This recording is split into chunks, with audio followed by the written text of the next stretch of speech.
Assalamualaikum warahmatullahi wabarakatuh. Nama saya Detu Syadia, NIM 31219012. Saya dari kelompok 5 akan mempresentasikan tentang pemutusan hubungan kerja.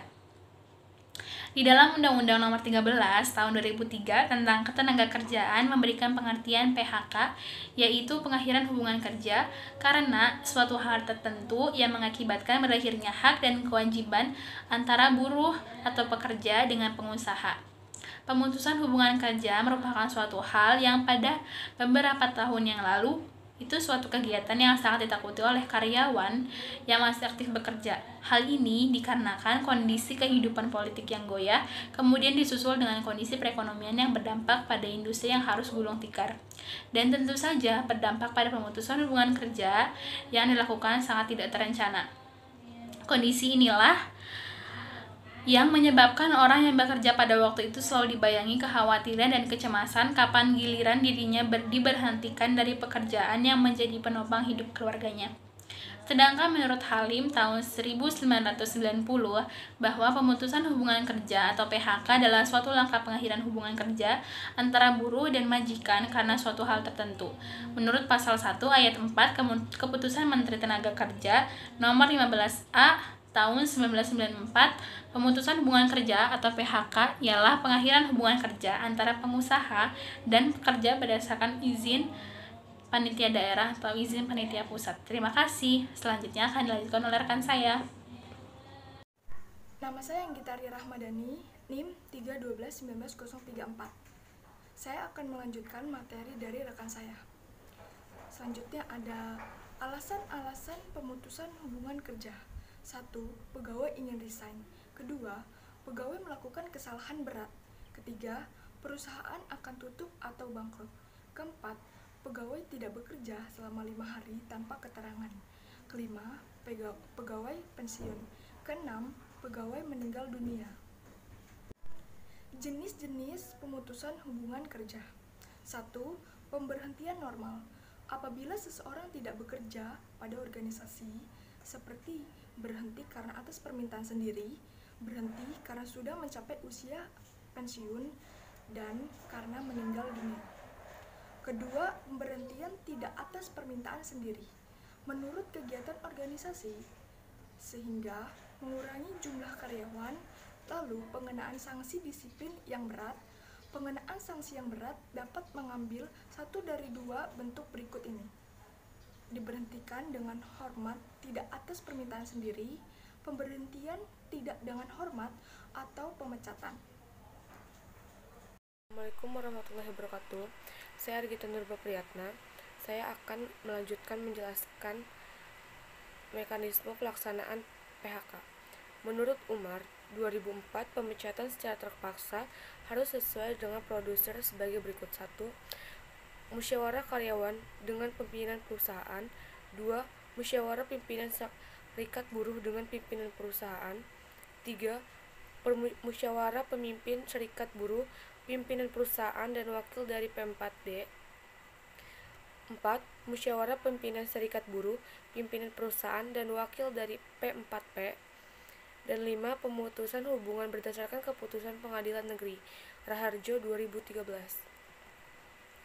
Bentuk pelanggaran sanksi berat itu ada 4. Yang pertama, ketidakjujuran. Yang kedua, perilaku negatif yang merusak citra organisasi. Yang ketiga, dijatuhi hukuman penjara oleh pengadilan yang mempunyai kekuatan hukum. Dan yang terakhir, sikap, tindakan, dan ucapan yang mengakibatkan keberadaannya dalam organisasi tidak diinginkan lagi. Sekian, terima kasih. Nama saya Yuna Yusrina. Saya akan melanjutkan presentasi dari teman saya, yaitu strategi memperkecil resiko akibat pemutusan hubungan kerja, memperkecil tingkat labor turnover atau keluar masuknya karyawan.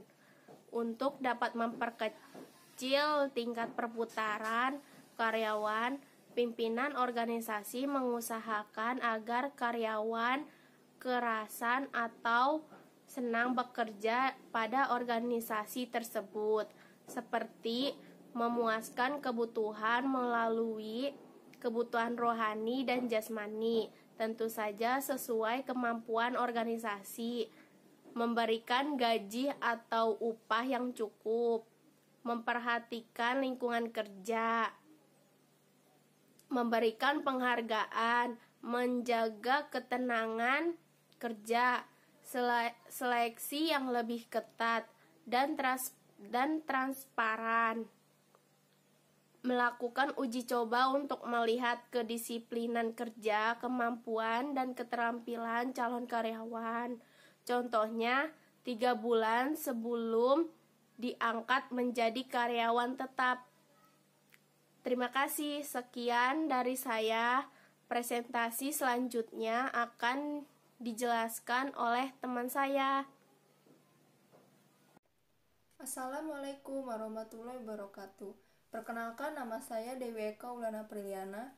Di sini saya akan membahas kompensasi bagi pekerja yang di PHK. Bila seorang pekerja di PHK, ada 4 komponen yang dipakai sebagai kompensasi PHK.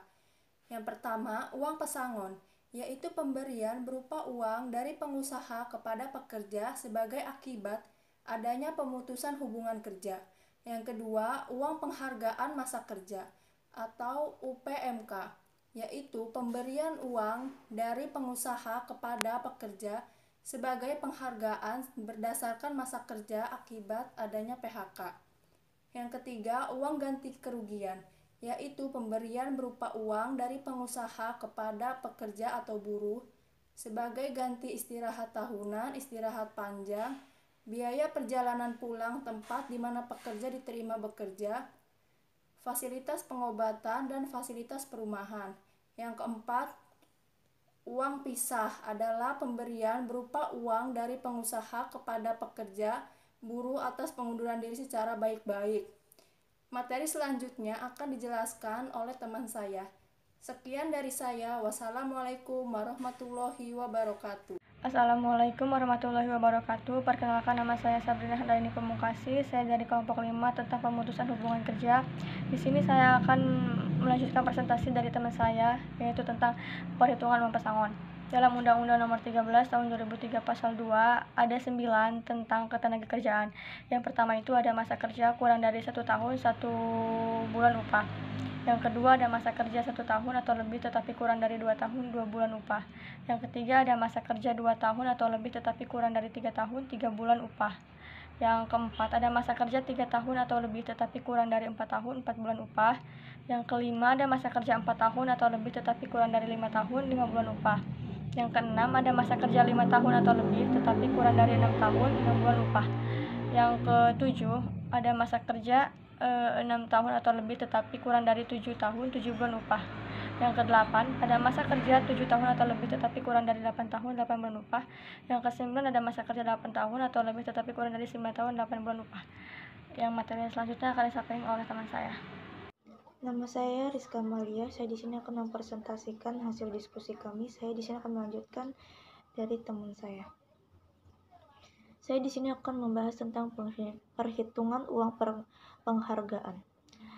Dalam Undang-Undang Nomor 13 Tahun 2003 Pasal 2 tentang ketenagakerjaan, 1. Masa kerja 3 tahun atau lebih tetapi kurang dari 6 tahun 2 bulan upah.